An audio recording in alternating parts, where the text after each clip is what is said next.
پیلی دیوار پر 3 کبوتر بیٹھتے تھے۔ سارا دن وہ گاڑیوں کو آتا جاتا دیکھتے۔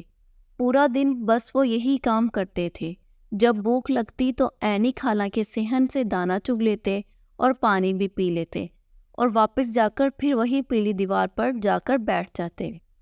ایک دن جب انہوں نے ادھر سے ادھر دیکھا تو وہ حیران رہ گئے، ارے یہ کیا، ابھی تو یہی تھا۔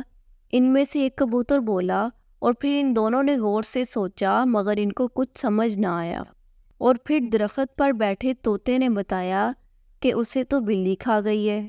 ڈر سے وہ دونوں کبوتر سوچنے لگے۔